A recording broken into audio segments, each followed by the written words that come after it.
చేసే పాపాలు చేసి నదిలో పాపాలు పోతాయా అన్న. ఇక మరి అట్లా తయారు చేసిండ్రు. ఒకరిని నరికినా ఒకళ్ళని అత్యాచారం చేసినా గంగా నదిలో మునిగితే పాపాలు పోతాయని అట్లా తయారు చేసి పెట్టిన తమ్ముడు. మనం ఏం చేస్తాం? ఇప్పుడు గంగా నదిలో మునిగితే పాపాలు పోవు మనం అన్నాం అనుకో, నువ్వు హిందూ వ్యతిరేకివి అంటారు. ఇవి ఆల్రెడీ గిబ్బిగాడు అంటాడుగా, గిబ్బిగాడికి అదే అంటాడు. బీజేపీని ఎవరు విమర్శిస్తే వాడు హిందూ వ్యతిరేకాట, ఆ బ్రాహ్మణులు చేసే అరాచకాలను ఎవడు విమర్శిస్తే వాడు హిందూ వ్యతిరేకాట. దేవాలయాల్లోకి రాకుండా అడ్డుకునేటోడు హిందూ వ్యతిరేకి కాదు, కానీ దేవాలయాల్లోకి రాకుండా దళితులను ఎందుకు అడ్డుకుంటాను అంటే మనం హిందూ వ్యతిరేకులం అవుతామట. కాబట్టి నదిలో స్నానాలు చేస్తే పాపాలు పోతే పోగానే మురికి అయితే పోతుంది తమ్ముడు. మురికి పోతుంది కాబట్టి మురికి పోవడానికన్నా స్నానం చేసుకొని రావాలి. శరీరానికి అంచిన మురికి అయితే పోతుంది కదా, దానికైనా పోదాం. ఇక మరి అట్లా తయారు చేసిండ్రు. ఇప్పుడు రాయిని చెక్కుతాను దేవుడు అంటాను, అది దేవుడు కాదురా రాయిరా నాయన అంటే నువ్వు హిందూ వ్యతిరేకం అంటున్నావు. ఇప్పుడు రాయికి మొక్కుతాం, అదే రాళ్ళు దారికి అడ్డం కడితే తీసి బయటపడేస్తాం.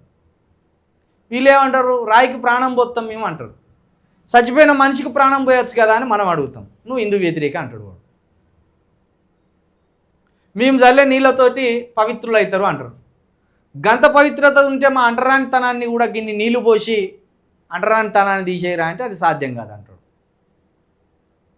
కాబట్టి ఇప్పుడు పిచ్చలతో ఊరికే వాదించుకుంటూ కూర్చోలేము. వాని పిచ్చితనాన్ని సమర్థిద్దాం, మన పని మనం చేసుకుంటూ పోదాం. ఎందుకు వానితోటి ఖాయం పెట్టుకున్నాడు? చేయవలసిన పనులు మనకు బొచ్చడు ఉన్నాయి కాబట్టి దారిలో ఎదురైన పిచ్చోతోటి మనం మాట్లాడుకుంటుంటే కావు కదా. గిబ్బి ఏమంటాడంటే, ఆయన ప్రశ్న అడిగిండట గిబ్బి. ఏమని అడిగిండు గిబ్బి? హిందువులు దళితులు కాదా గిబ్బి అని మేము అడుగుతాను. అరే ఒరే అంటే భూత పురాణం కాదు అది. భూత పురాణం అంటే వేరే ఉంటుంది. బూతులకు పౌరుషంగా మాట్లాడిన దానికి తేడా తెలియదా? ముందు గిబ్బి హిందువులు దళితులు కాదా చెప్పు గిబ్బి. దాన్ని బట్టి మేము కూడా డిసైడ్ అవుతాం. మేము హిందువులే దళితులు అని చెప్తున్నాం, మాదే హిందుత్వం అని మేము చెప్తున్నాం. ఆదిశంకరుడు మావాడే అని మేము ఒప్పుకుంటున్నాం.